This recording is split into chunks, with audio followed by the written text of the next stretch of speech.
How about if I just start at the beginning? you could be honest. Because you know what? They have the sweat equity that went into that memory that they're making with their friends and family. And that's what's important with this. And that's what the I Am Real world's about. Well, that's a great question. You know, one of the best things about a spring food plot is you get a second chance if it fails. Chasing Giants with Don Higgins. Brought to you by buyafarm.com, your source for farm, recreational properties, rural homes, and more. By tapping into Don's years of experience, dedication, and commitment, Chasing Giants focuses on the techniques, strategies, and dedication needed to harvest one of God's most amazing creations, world-class whitetails. Now, here is Don and co-host Terry Peer. Well, welcome everybody to Chasing Giants, episode 30, brought to you by buyafarm.com. I'm Terry Peer and have the host of the show, Don Higgins, on the line. Good evening, Don. How's it going, Terry? Great. It's September 20th. We are, 10, 11, 12 days from Illinois opener. Kentucky's been open. I know that a couple other states have opened. Seen a couple big bucks killed everywhere. It's getting about that time. It is. I'm ready to sit in the tree. Yep, exactly. So September 20th, we got a lot to talk about today, and we got a little bit of some teasers of some things we want to announce at the end of the show that you're going to – well, why don't you just go ahead and kind of give those out so people know to hang around here for about an hour tonight. Yeah, we've got a couple of things to announce at the end here. Some things that, one of them is an upcoming guest that we're going to have, and then the other one is related to the podcast. So, yeah, so you want to stay tuned to the end of the show today. We're gonna have an update. So, what does your late September look like as you're getting ready for? You said you're getting ready you're ready to be in a tree. What does your late September 11 days from the opener look like? What are you into? You know, Terry, in September, I probably is about my deadest month of the year because, you know, I've got everything ready and I don't want to put any pressure on my hunting spots right ahead of season opening. Let everybody else get out and stomp up their areas and kick them bucks out and chase them my way. But, you know, anybody that's been following my social media posts will probably recognize that here in the past 2 weeks or so, it's kind of almost went dead. It's just, I'm not in the woods where I can take photos and post or nothing to post. Now here, right ahead of season opening, you know, like say the last 2 or 3 days of September, I will try to slip out and check most, if not all, my cameras just to get a last-minute idea of, you know, what bucks are where. But other than that, my September is a pretty dead month. So what's the rain situation been up there in your area? I know I came up and we planted food plots the last weekend of August. I don't think we've gotten rain since, have we? No, it hadn't rained here since our last podcast, and I planted my plots the last week of August, and we got a 4/10 of rain about a week later, and then about a week after that we got 2/10. That's all we've had. So it's been a very dry September, and the plots look like it too. So, you know, an inch of rain would just make things explode as far as those fall plots, but you know, luckily my spring plots are the best that I've had in some time. So I've got a real nice, about a 3-acre plot of corn, and then I've got more soybeans than I've ever had. So the deer are going to eat good this winter, but boy, it'd sure be nice if those fall plots would come on too, give them something green as well. Well, one of these years we're going to both have the best food plots we've ever had, because it seems like the years that I have really good plots, yours struggle, and the years you have good ones, mine struggle, and this year mine's struggling.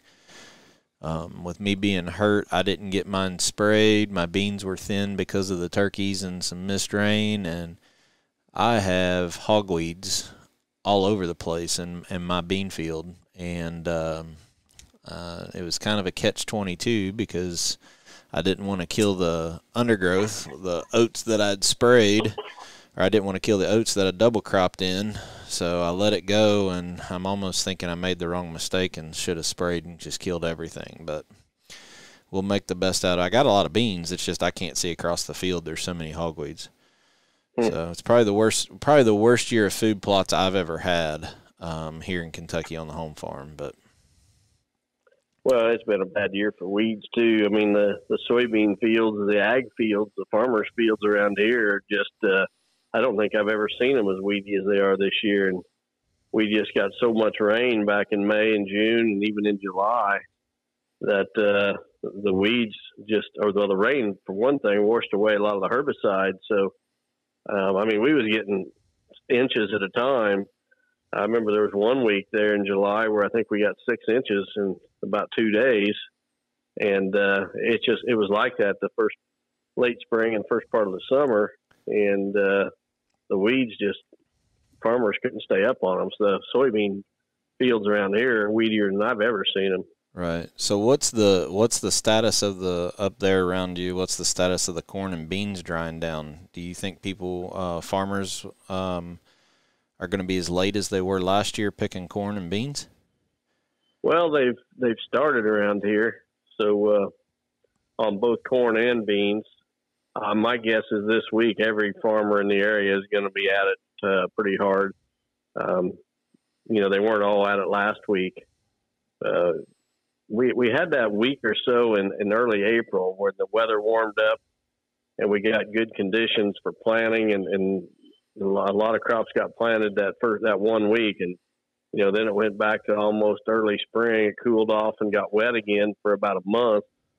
And then the farmers were out of the fields for a good solid month until, mid to late May, they got in again. So some of those earlier planted crops, they're ready to harvest. Right. I know our friend Josh Pretzer out in Kansas started picking corn this week. My cell camera is up in Illinois. The interesting thing about that is I have a couple of them on inside corners of field edges, and I can actually see the beans. And just in the last couple of days, they've started to turn and start to dry down. There's quite a bit of yellow in the field, so I don't think it'll be long. No, they're actually cutting beans here around me. So I mean, there's some fields that are still got some green to them, and a lot of them are yellow. But there's also some that are totally dried down, or they've lost all the leaves. So they're cutting beans. So before we move on, I know we've picked up a lot of listeners since last year's hunting season. But talk a little bit about what you see and why we watch the crops being picked, especially in your area up there. Because when the corn's still in, it kind of changes those deer shifting a little bit. So I know we've picked up a lot of listeners since last year when we went, when the corn was in really, really late. Give us just a quick little rundown for a couple minutes of why we watch that so much and how that affects your hunting. Well, in the early spring, when the deer start to disperse, when things start greening up in the spring, the deer disperse, and especially the bucks, they get in their bachelor groups, and they may move a couple of miles or more from where they typically spend their fall and winter. And, around here in ag country, a lot of times the bachelor groups of bucks, they go out and they spend the summer in corn and soybean fields, not even really in the woods. And if you think about it, it's really Mother Nature's way of ensuring the survival of the species. The does get left the prime cover and the prime habitat. And the bucks, they don't want to be in that thick cover anyway when they're growing their racks, so they move out into the ag fields. But then in the fall, once they start shedding velvet and everything, they'll shift back to those fall winter ranges. And a lot of that, especially here in areas where there's a lot of ag, a lot of that is dictated by pressure from crops being harvested. Say an 80-acre cornfield gets harvested. Well, that deer if there was deer staying there, then they just lost 80 acres of cover. And, as the fields become fewer and fewer, those deer migrating towards those patches of cover, the wooded cover, You get a year like last year where those cornfields are standing late. And I know here by me, we had a field that was standing into late November, a cornfield that was probably 200 acres. And a lot of deer were hiding in that corn for sure. I used to like the late harvest. I thought, that hides the deer from the other hunters, but it makes it a lot tougher. I liked it because I thought it would help a lot of the bucks get to older age classes, help them survive, and it definitely does.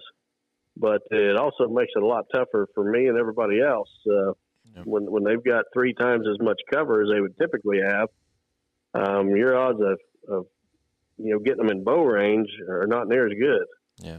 So for those of you who are new to the podcast, that's one of the things that we'll be talking about pretty much every episode going up until all of the crops are harvested, because it's so vital, especially up in Don's area and the area I hunt up in Illinois. In Kentucky down here, we don't have the large ag. So it's a little bit different down here, and different areas have different things we watch, but it's definitely something that we talk about. So, All right. So your season in Kentucky is going. I know you talked a little bit about it on the last podcast, but you probably got some things to fill us in over the last 2 weeks and how your hunting's going. I know you got a good story or two. Well, the last week has been an emotional roller coaster. Let's just put it that way. I should already be tagged out in Kentucky with a really good buck. I don't talk about it much meaning the buck, because I know there's listeners that hunt fairly close to me, and I have to keep some things fairly quiet. But one of the properties that I do hunt, there is a target buck that I would really like to kill. And I have hunted for him now a total of 5 times. Luckily my knee is good enough that I can get in and hunt now. For those of you who've been asking about that, I'm actually walking on hard surfaces, like going to the office or going to church or here around the house. I can actually walk without a brace now. But when I'm out in the yard or going hunting or anything, I wear a brace. But I'm getting mobile. Should be able to climb a ladder stand probably within the next 2-3 weeks.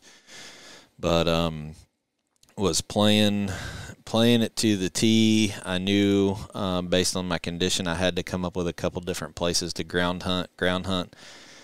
It's tough, but I have shot quite a few bucks from the ground, some bruisers, but it's just tougher. You can't get away with hardly any movement. You got to really be particular about how you get in and out in the wind, and you just can't see.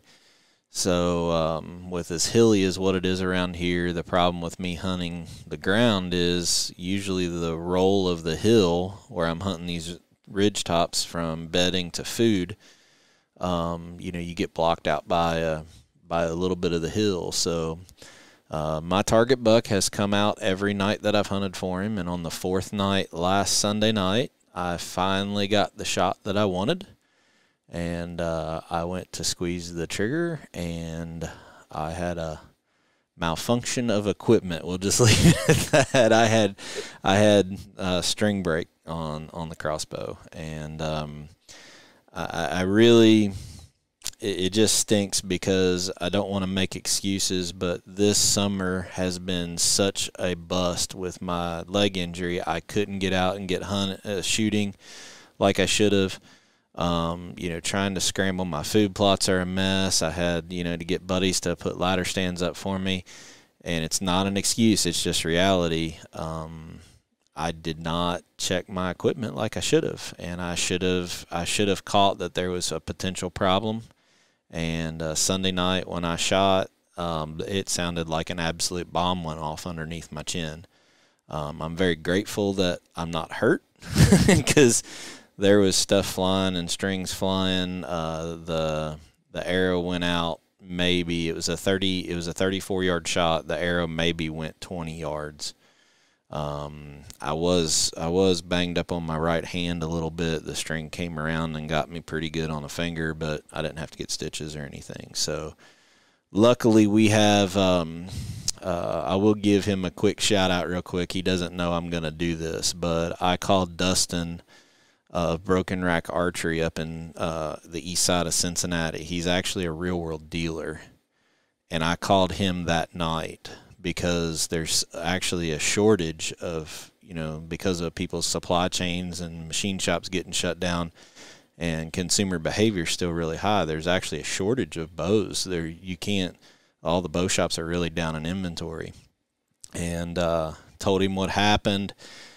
He knew I was upset. He just said, come up to the shop on Tuesday. I'll be back from wherever he was at. And he goes, if worst case scenario, I'll give you a loaner out of the shop so you can hunt until we figure this out. And I mean, he was just absolutely super about it. Took my broken one up there, and we talked about different things. So we're going to get it fixed. And I actually ended up getting a new one. He did have one there. So I bought a new one, so I'm back up and running. But having a guy that you can trust that, it's kind of like what we try to do with Real World. The customer service aspect of our business is something we take a lot of pride in. Dustin takes a lot of pride in that. So, we, outside of him being a very good friend and a Real World dealer, there's no affiliation with us other than he's just a super guy. So anybody looking around Northern Kentucky, Cincinnati for a really good bow shop, go see Dustin at Broken Rack Archery in Batavia, Ohio. He was a lifesaver for me. So, but I'm lucky I'm not hurt. I'm really upset that I should be tagged out in Kentucky right now with, I'm not even going to say how big he is, a very good buck. It just stinks. It's the way it goes. Well, so I stayed out. If you do get him, it'll be just all the sweeter. Yeah, so I did. That happened last Sunday night, so a week ago tonight. I stayed out of there all week. I went back and glassed Friday night. He was out. The bachelor group still is not busted up. I know I'm on Bayard time. I've talked to a couple people about it that, are asking, well, you gotta go now or he's going to shift and you might not see him. Yeah, but if I go in and hunt him with the wrong wind and I blow him out of there, I'll never have a chance. There's a chance he might never come back. So I went hunting last night. It was a northeast wind. I can only hunt one spot with a northeast wind on the farm. He came out. He was 200 yards away. Straight east wind tonight, which is an absolute no-go for me. So I didn't hunt tonight. So it's still staying daylight till almost 8 o'clock on Eastern Standard Time. So I'm going to try, depending on what the wind is, a couple nights this week to try to go after him. Luckily, he spooked when I shot, no doubt about it. And I did not have some very nice words to say after it blew up, and I knew I wasn't bleeding anywhere. I definitely blew deer out of the field last Sunday. So it was not an example of low pressure, let's just say, on the food plot that night. I even called you as I was walking out the ridge. I was on the phone with you. So, but luckily he's still there. I haven't pushed him out, so we're gonna try to go after him. I did get to shoot my muzzleloader today. Jeff Hankins took me down to his private range. If you want to learn more about that, I've been posting some stuff on social media. Getting to watch him look at the ballistics of this thing is unbelievable just to learn about ballistics and MOA, and he got this thing set up, and I shot it a little bit. He shot it some, and then at the end of it, he's got this long range where he's got this silhouette of a deer, and he says, all right, it's your turn. And I'm like, you're kidding me. It's 442 or 443 yards. He goes, no, I'm serious. And I'm not kidding, Don. I squeezed one off and hit it exactly in the shoulder where I was aiming. So, like I said, I don't think I'll ever attempt to even shoot a deer that far away. But just learning the aspects of long-range muzzleloader shooting and what these guys do in these competition environments was really, really cool.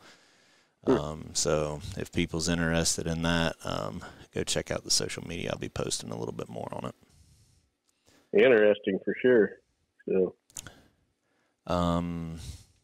Cell cam test, I'll just take a minute to talk about that. All the cameras are in the exact same spots I had them in. Everybody was kind of knowing that I was bragging about the Wise Eye. I still think that the Wise Eye, the Exodus, and the Browning are the three best. No surprise. They're the higher price points. The three cheaper cameras are definitely the very poor performance, very poor picture quality. Tacticam is a little bit above the other two, but if that deer is much more than 15, 20 yards away from the camera, it's so grainy you can't really see what it is. If the pictures are close, they're not bad. You can make it out. But the Wise Eye did have a problem early this week, and they contacted me, believe it or not. They run some type of report, and the system that this one works off of for cellular service, they notified me that there might be a problem with the camera for me to watch it and to see it, let them know if there was a problem. And sure enough, it went like a day and a half without a picture, so I contacted them back.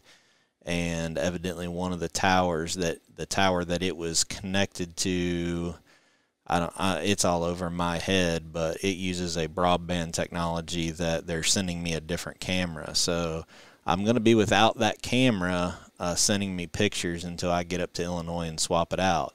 So customer service-wise, it's great, but picture quality, it's great, but, you know, there's still all of their 5 cameras are still connected to that tower, and this one didn't. And so something happened where they knew that there might be a potential problem. They get a report, and they notified the people that would be affected by the change. So I'm just going to keep an eye on that and report the findings accordingly.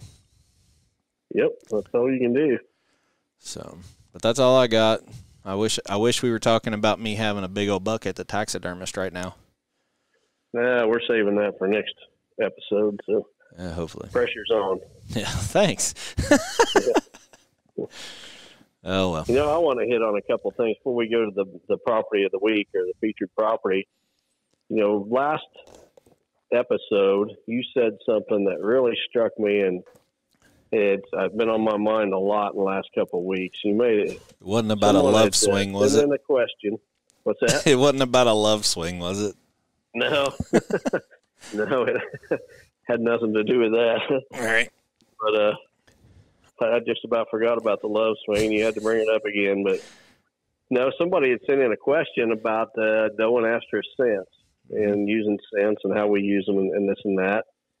And you made the comment that if your stand is in the right spot, you don't need gimmicks like scents and calls and things like that. That those are for when you're not in the right spot and you're trying to get those deer to come to you.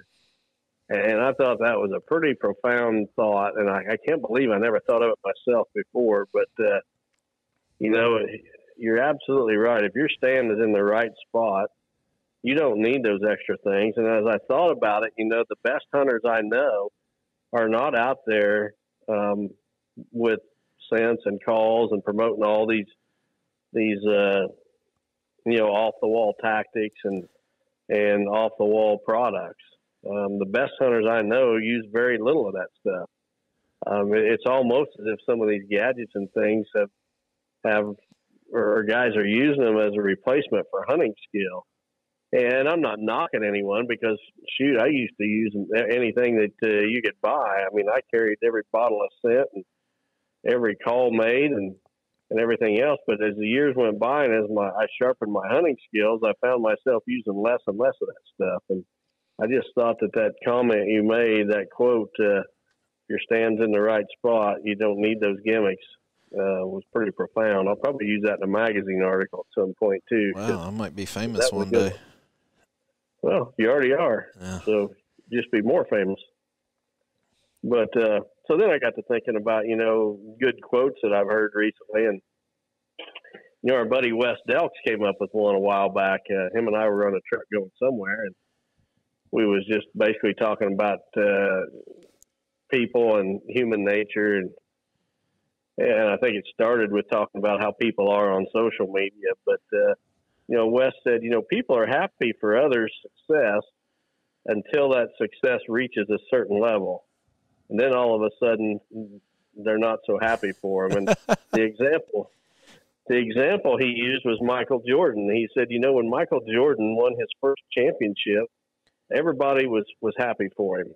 He was the best player by far at that time, and he struggled for years and finally won that championship, and everybody was happy for him. But by the time he won that sixth championship, every basketball fan except the Chicago Bulls fans were rooting against him. They wanted somebody to beat him. And Wes said it's the same way with deer hunters.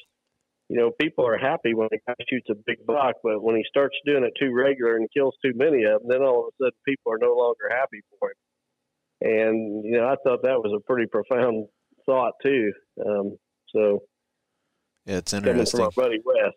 Yeah, that is a very interesting spin on that because, you look at the very, very success. Tom Brady would be another example. Like Jeff Gordon, when he was a NASCAR driver, when he was coming up, everybody liked him. He started winning, but then when he won everything, people started hating him. Yep. So that's interesting. I never even thought about that. I never either. And, it just goes to show I'm always paying attention. I talk to a lot of people in the course of a week about deer hunting, and a lot of what I know I've learned from someone else. And you're never too old to learn. And I never considered myself an expert deer hunter or expert on whitetails or anything. I always just considered myself a student. And I've always been a student, and I am to this day, always trying to learn more. And those were a couple of things that I learned from you and Wes here in the last couple of weeks. So. Well, even you've never been like that. Even with your, you published probably the most popular video on your YouTube channel that you've done so far on making the rope scrapes. And I think the first sentence out of your mouth was, I'm not going to take credit for the original idea in this. I've modified it and tweaked it a little bit. But, I've never seen you try to step forward and say, this is all my idea. So you've always been that way. Well, I just believe in giving credit where credit's due. And it kind of rubs me the wrong way when I do see something that I know I came up with. And people are, and it could be they don't know where their idea originated. But I think I have come up with a couple of ideas that, years ago that were original. It is what it is, but, I think people appreciate it when they're recognized instead of somebody always trying to take credit for other people's ideas. I just, whenever the opportunity is there, I try to, give credit where credit's due. Well, if anyone ever tries to take credit for hoisting my fat butt up into a tree with a saddle and a winch, I'm going to tell them that it was originally your idea. Yeah, it was. And when we do that this fall, we're going to have to video that because I think that video would go viral. I'm walking. You're not putting me in one. Well, you got to go to sleep sometime. Wake up in a love swing tied to a four-wheeler. We'll drag you to the woods. And then all right, so you've given me, get on your feet. You've given me a quote, and you've given one from Wes. What do you got? Well, here it seems like in the YouTube thing has really blown up. The most recent video we put out about a week ago is about 20,000 views today, just shy of 20,000 by about 100. That's crazy for just a brand new channel. Yeah, that's awesome. It seems like this one really hit, and each new video we was releasing was about doubling the number of views of the previous one. Well, the previous one before this was like 6,400 views. We went from 6,400 to 20,000. Right. So, it's 3 times. And it's starting to gain some traction. But at the same time, I'm starting to gain some critics. People leave their comments, after they've watched the video. And there's been a few not so kind. I mean, I was even called a dirty name here yesterday. Oh, good. It was even by a woman. So some woman gets on there and calls me a dirty name that doesn't even know me. But anyway, I found myself using this quote that I came up with a couple years ago, quite a bit in the last couple of weeks. And that is, the quote is, you can make excuses or you can find solutions. And, that's kind of been my my approach to deer hunting for a long time. And when there's a problem or when my success is not where I want it to be, I can make excuses for it, or I can find a solution to change things.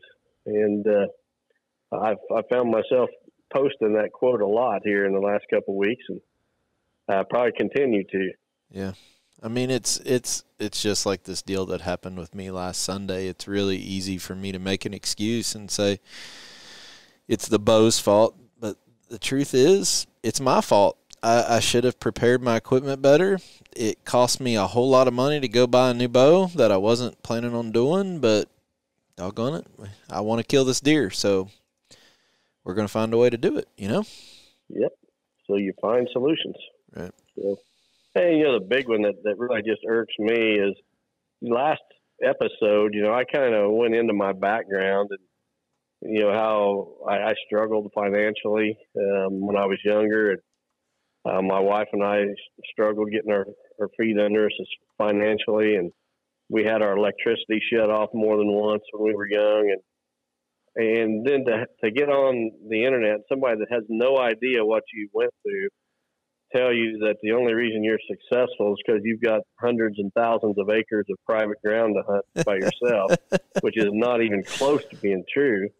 No. It just kind of irks me. And that's when I throw out the good thing about it, is that now I post a link to that podcast. So there's a couple times since that podcast has come out of the last episode that, I've copied the link and said, you have no idea what you're talking about. I want you to listen to this podcast and learn a little bit about my background. I don't have thousands of acres or even hundreds of acres. I got a 120-acre farm.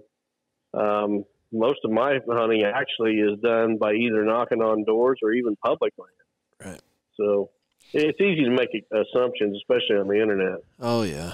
And everybody knows everything, so. Yep. But that's a good point, and even though we're going to talk a little bit about something similar to this before we go to the Biofarm segment, the Higgins Outdoors YouTube channel, we're going to kind of continue to grow that, not only with the podcast of Chasing Giants, but also putting more information up there that's trying to be educational, the same way this podcast is. So you're going to start seeing a lot more of the Chasing Giants name throughout Higgins Outdoors YouTube channel, and I think we even renamed it to where it had both in the name of it. So we really appreciate the support. If you're watching the YouTube videos, you're helping the podcast. If you're listening to the podcast, you're helping the YouTube channel. So just make sure you keep leaving a review, making comments, subscribing, and sharing those with your friends, because it's going to help continue to grow our platform of what we're trying to do, and appreciate all the support everybody's given us. So with that, why don't you we want to do the Biofarm segment? I think we're ready for it. All right. Biofarm.com is your source for farm, recreational properties, rural homes, and more. Now, here is Don Higgins with this week's featured property. Okay, this week's featured property is 55 acres in Clay County, Illinois. It's located just east of Clay City. And, when I do these properties, I try to mix them up and pick a wide variety of properties that are different. If you remember last episode, we had a almost 500-acre island out in the Mississippi River. Well, this time I picked a small property that a lot more people can probably afford.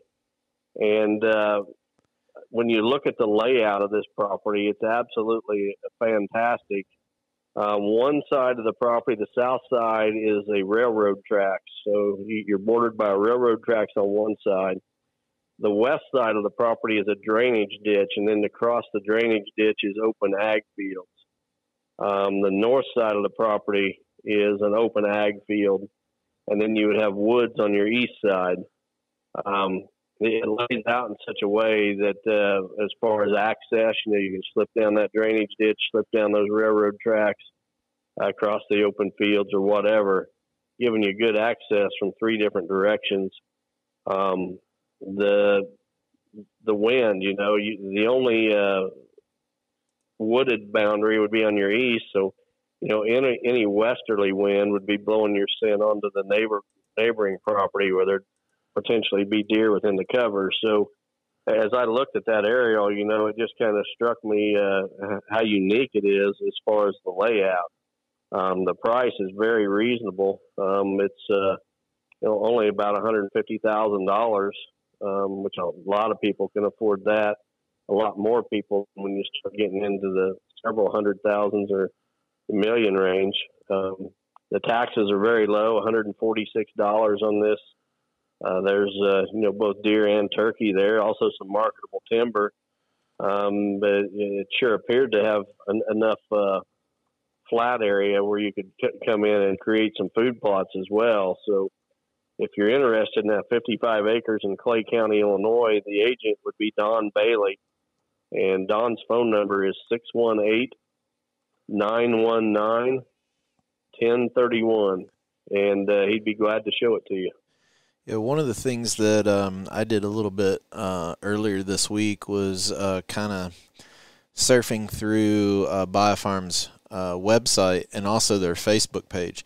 So make sure you go out to BioFarm, their Facebook page, because all of these listings, for example, like the island in the middle of the Mississippi River, there's a lot of interaction in the comments on there, where if you're interested in a property, there's maybe somebody that's even asked that same question already. If you're not quite ready to reach out to an agent and you're just curious about something, the website tells you a lot, but also the Facebook page. So if you want to go find that Facebook page, it's BioFarm Land and Auction Company LLC is their profile name on Facebook. So a lot of additional information is on there, a lot of pictures, some of the properties that they feature on there. They'll have trail camera pictures of different bucks and aerial photos and stuff like that. So it's pretty cool. Another resource if you're looking for property beyond the website. Yep, absolutely. And you may find property on there, or you will find properties on there that we're not featuring, because they've got a whole lot more that we could possibly feature. So, if you're looking for a property, be sure to check out BioFarm. Yep, go like their Facebook page and visit them online. So, all right, what we got next tonight? Well, we've got 3 submitted questions. Okay. Ready for the first one? Let's have at it. First one comes from William Hanks. He's from Peoria, Illinois. William says, "Hello, Mr. Higgins and Terry." That means you're old. I guess so. Either that or I've earned his respect and you haven't yet. Well, he hasn't got over that love swing. You and the love swing. Probably not. We'll just go with you're old. Okay. He says, "I hunt here in central Illinois, and my question is regarding wind. I have done my best to listen to all your knowledge on keeping my scent out of a deer's nose. But for those of us that aren't quite as learned, I have tried to come up with an analogy that I can use to help me understand better as to what to do and teach. If I am wrong, please tell me, but I try to look at wind like water, hot and cold depending on time of day, and picture how water would move along the terrain and objects. Is this something you guys do, or is there a different and better way?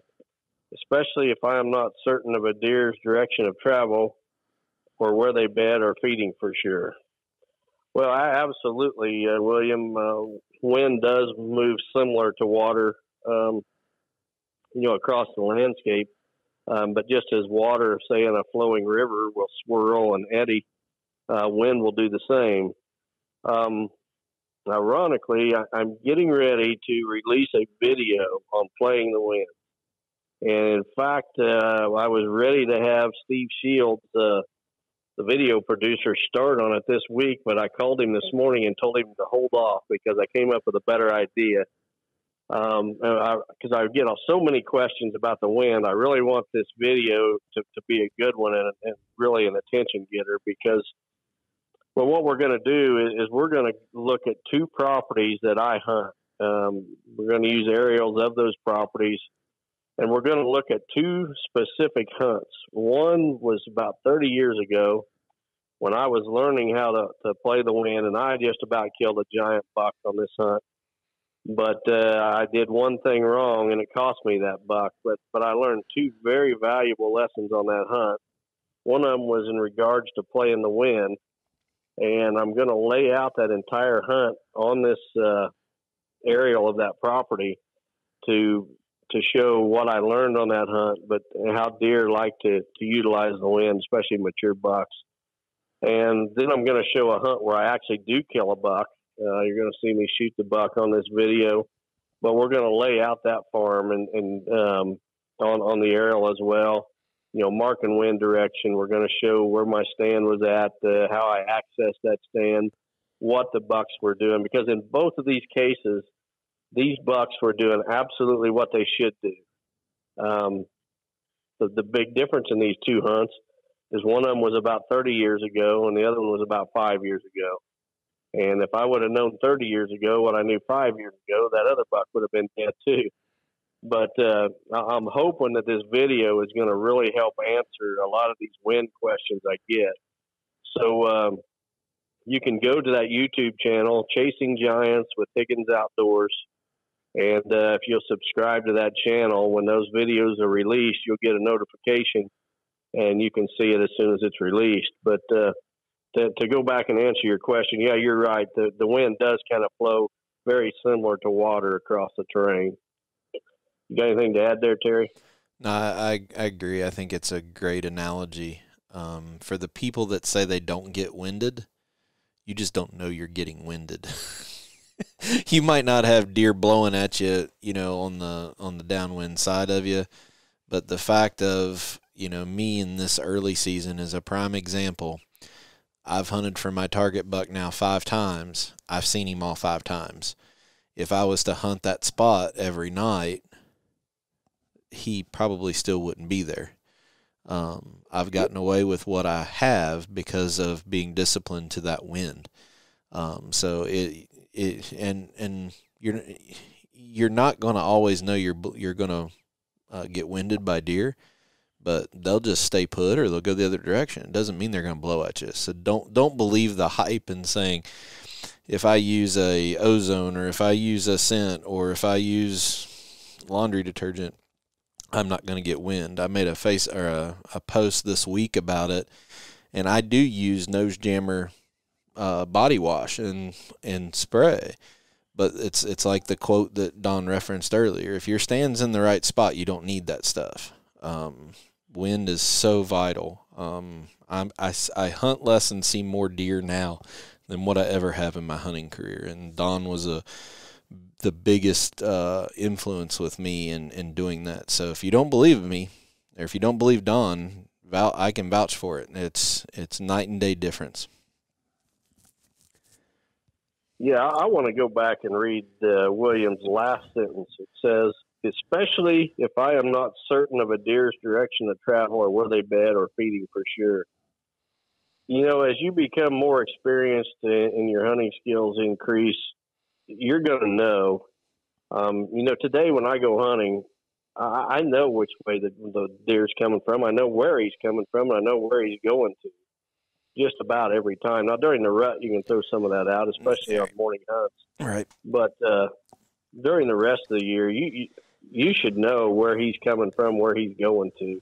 And now that's just things that you're going to pick up as you get more experience as a hunter. I mean, we were all in a situation when we started where we just went to the woods, you know, and you looked for a good tree with some deer sign around it to hang your stand and didn't pay much attention to the wind. But you can kill some deer on occasion there, but you'll educate a whole lot more of them than you kill.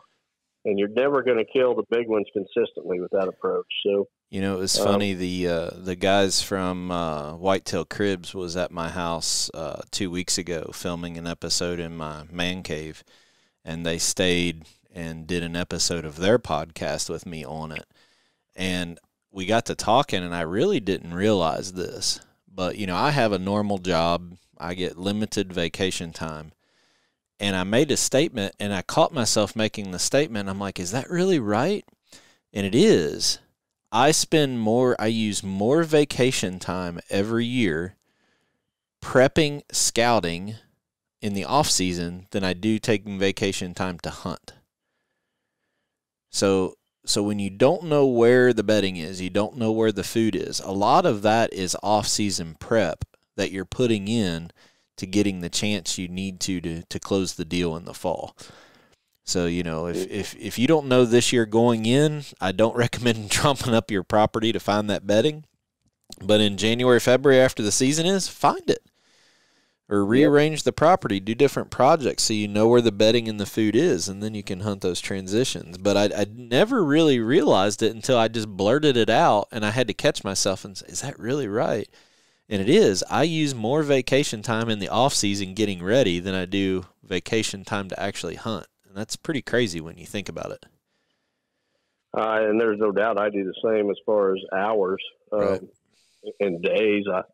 I spend way more time preparing than I do actually hunting. And in fact, the older I get, the less hours I spend hunting, but the more deer I see, you know, per hour than I ever have. And it's all about preparation. Yep. All right, we got another one, another two. Yeah, two more. So okay. The next one comes from Adam Smith. Adam's from Casey, Illinois. Adam, and I think Adam may have sent in a question before. This may be the second time Adam's question got pulled, but Adam says, how do you analyze nighttime trail camera pictures, and what can be learned from them? Would you hunt an area for a particular buck if all you've gotten is nighttime photos of the same hit lister there for the last 2 years in a row?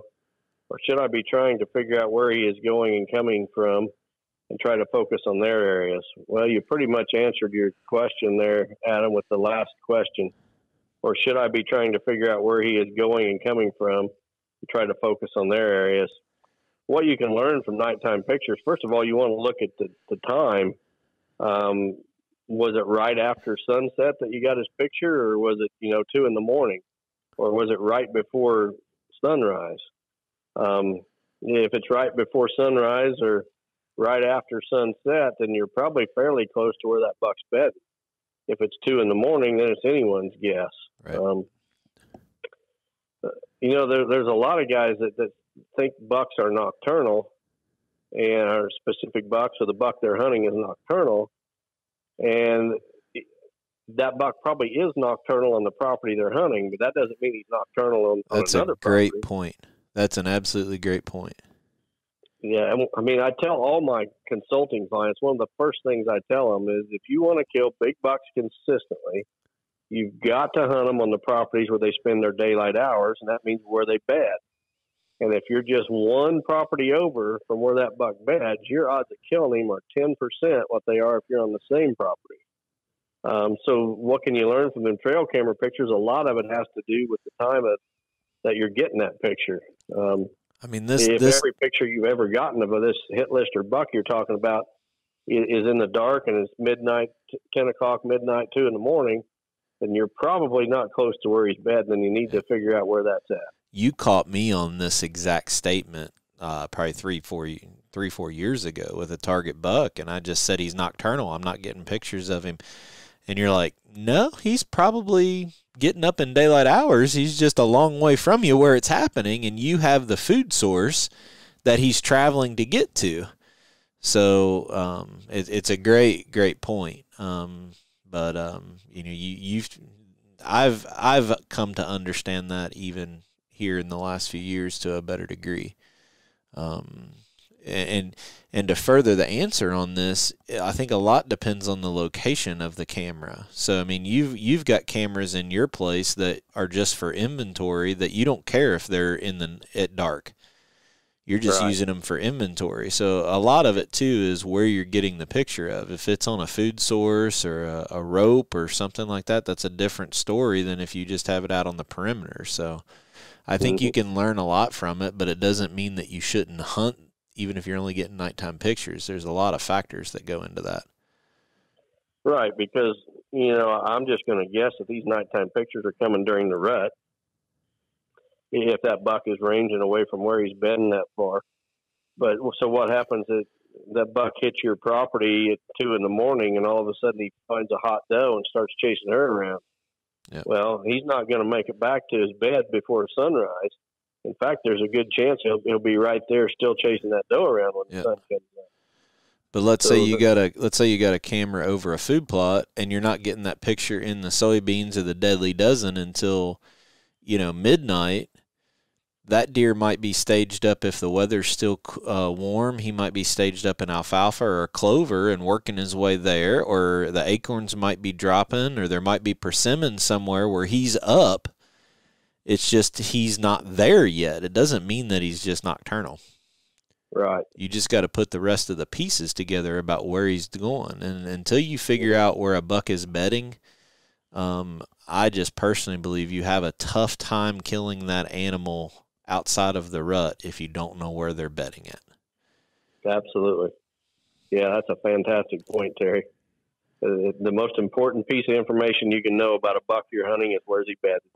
And when I learn about a buck, that whether it be through my own trail camera picture, somebody tells me about a buck, the first thing I try to figure out is where's he bedding. I mean, I've ran 30 cameras on a 90-acre track just to try to see where this buck I was telling you about. I didn't put any cameras in Illinois. I put them almost on every fence post all the way around the property just to see which way he was coming from. I know he wasn't staying on me. Mm-hmm. But you just got to put the pieces together. That's the secret sauce and probably most of what we're talking about here. Yep, absolutely. So right. Well, we appreciate your question, Adam. He's going to get maybe a second T-shirt then. Yeah, he'll get another T-shirt. So last question. This one is sent to us from Seth Brogard from Tremont, Illinois. All our questions today were from Illinois. I think that's the first time that's happened. But Seth says, "Hi, Don. I appreciate all the free and credible information you've been sharing through this podcast. I look forward to hearing them. I have a question for tree stand placement.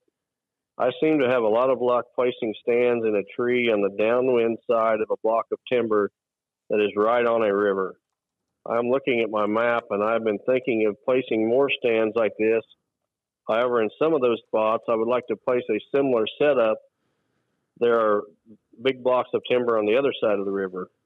In my case, the river is a good 40 to 50 yards to the other side. Is it too much of a gamble that your wind is going to blow across the river and into that block of timber? Curious on your thoughts. Thanks." Well, Seth, that's a great question because I always try to get on the downwind edge of cover, especially when you're rut hunting and those bucks are cruising looking for does. I always try to get my scent to blowing into an area where you don't expect deer to be. In a situation like you described, it's blowing across the river into another block of timber. And my advice would be if you're hunting that other block of timber, I don't think you want to do that. However, if you're not hunting it for whatever reason, then I don't think it's such a big deal. That river, kind of creates it does create a natural travel route for the deer as they follow it. And I don't think you're going to be hurting yourself that much by sitting right up on that river's edge with your scent blowing across that river.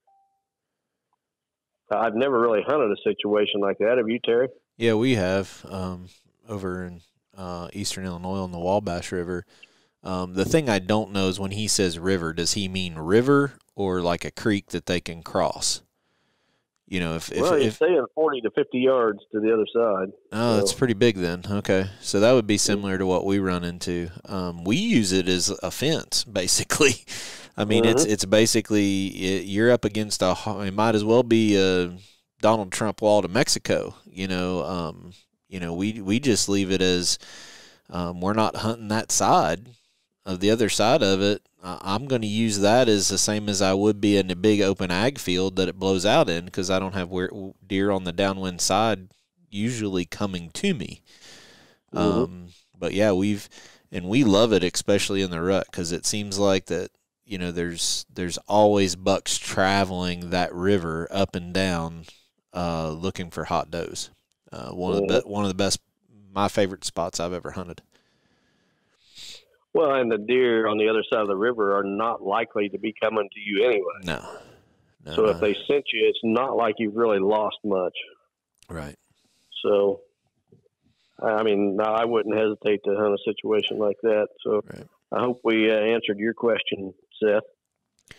So it's kind of cool seeing all these guys. I was just on Facebook just a little bit, and Chris Andrews was he was actually posted a picture hanging a stand today in his Chasing Giants shirt. And I said, "Oh, sporting the shirt today," and he said he was the first one, first listener submitted question of episode 1. Really? So he's still out sporting the T-shirt. So we appreciate not only you guys submitting questions, but posting pictures of it sporting the Chasing Giants logo on it. That's pretty cool. I've seen several of those. In fact, somebody had one this week that they put it on their profile pic, was the Chasing Giants T-shirt. Yeah. I think it was Mark Abbott. Yep. So anyway, we appreciate all those questions. Continue to send them in, and we try to sort through them. And sometimes we pick a variety of different topics like we did today, but other times we might pick them all related to something we're covering in that particular podcast. So never have too many. We've got several, but we need more, so keep sending them in. Yeah. All right, so that's the last of our questions. We're doing good on time. I guess we teased this a little bit in the beginning. Why don't we talk a little bit about what we got going on? All right. Well, I'll cover the first one, let you cover the second one. Okay. So what I've got is we've got a great Amish following. But as you realize that the Amish don't have some of the modern conveniences that the rest of us have. Like computers in their homes, and some of them don't even have cell phones. Some do, but most of them do have access to a phone at their home. And I've had several requests from Amish to get our podcast on this service that the Amish use. It's a phone service where they call in, and there's just all sorts of information. They can enter one extension and listen to the news, another one to get the weather. They've even got some podcasts that they listen to. So we now have Chasing Giants on this service where you can listen to it on your phone. And I'm going to give that number that you can call to listen to it. So, if there's any Amish listening, you can write this down, share it with your friends or whatever. I'm going to be making an effort to get this information out to the Amish community, all across the country. But the phone number that you can call is 814-322-9352. And the extension is extension 20. One more time, the phone number is 814-322-9352, extension 20. I think the service is called MTech. And when you hit extension 20, you got to wait about 20 or 30 seconds before the podcast starts. But, I've tried it out and it's working. So there's just another way for you to hear the Chasing Giants podcast. Yeah, it's a great tool for those who don't have access. All right. What do you got for us, Terry? So our next big announcement, we get tons of messages of people who want us to do more of these. And we got a little bit of a surprise coming. We're actually not going to wait 2 weeks to publish another episode. Next Sunday night, we're actually going to release an episode, but we're going to have a special guest on it. And I'll let Don talk a little bit more about this guy's background and the topic, but this is for the guys that want to dive into another level of herd management and understanding whitetail deer. This isn't necessarily putting your tree stand on the right side of a trail or on the downwind side of a bedding area. This is going to be an opportunity for kind of get the science stuff associated with it. And I'm really, really excited for Bronson Strickland to be on the podcast, and it'll be episode 31 uploaded next Sunday. Yeah, we, like Terry said, we get a lot of requests that people want to hear more frequent podcasts. So we heard you next week. We're going to put another one out with Bronson Strickland. Bronson is a deer biologist with the Mississippi State Deer Lab. He's one of my favorite deer biologists. Him and Dr. Harry Jacobson, who also is associated with the Mississippi State Deer Lab. But those guys are not the probably the big names in the hunting industry as far as deer biologists. I mean, there's guys that have bigger names, but when it comes to the material and the knowledge, these guys are second to none. And I'm really excited to have Bronson on. We're going to hit a variety of topics. Fetal programming is going to be one of them. We're going to talk about minerals, using minerals. Can minerals really grow bigger bucks? And, if you want to ask Bronson a question, you can submit a question, but you better hurry because Terry and I are going to be interviewing him Tuesday afternoon. So you're not going to have much time. But if you hear this and submit a question real quick for Bronson, we may select a couple of them just depending on how long this runs. We want to be respectful of his time, but we really appreciate him coming on. We appreciate you folks listening, and we're going to give you an extra podcast, between episode 30 and the next regular one, which would be 2 weeks from now. Right, which will be about at the start of the Illinois season, which we'll probably start doing a little bit more frequent as the season gets rolling up there anyway. But Bronson's the format of episode 31 will be a little bit different. We're not going to be probably joking as much about the different stuff that Don and I do. We're probably not going to give as much updates. We're going to go pretty quick, elbow deep into very technical questions. It's understanding this animal to a new level for our listeners. So it's going to be a little bit different. But the people who nerd out and really want to learn about whitetails, this is going to be an awesome resource for you. So I'm really excited. So you can expect that episode to be released next Sunday. So what would that be? The 27th, I guess. Yeah, the 27th. Right. And then the following Sunday, you and I will do another one. So they're basically 3 weeks in a row here. They're going to get a podcast. Yep. And like you said, the season gets rolling. We're going to be doing them more regular than we have been, especially once we get into November. And we haven't talked about the weather. I might even be in Illinois then. So we might even be up there with both of us hunting Illinois, depending on what's going on and what the weather is. So yep. I got some doozies up in Illinois that I'm looking forward to chasing also. So. Well. All right. So I guess upcoming for Chasing Giants, Higgins Outdoors YouTube channel. What do you got? Are you going to have one this week that you're going to release, or do you want to talk about something that's been up that you want to make sure people see? Well, yeah, the one that's up now, the number one mistake that deer hunters make is, I'm telling you, no-brainer. This is absolutely the biggest mistake that deer hunters make. It's had a lot of positive comments, a lot of thumbs up from people that have watched it. So if you get a chance, check it out.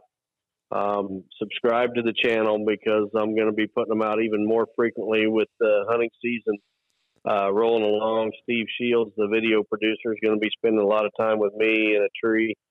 And we're going to be not only filming hunts, but getting material for more videos. So subscribe to that channel. It'll be educational, similar to the podcast. And, we just appreciate everyone's support. Yep.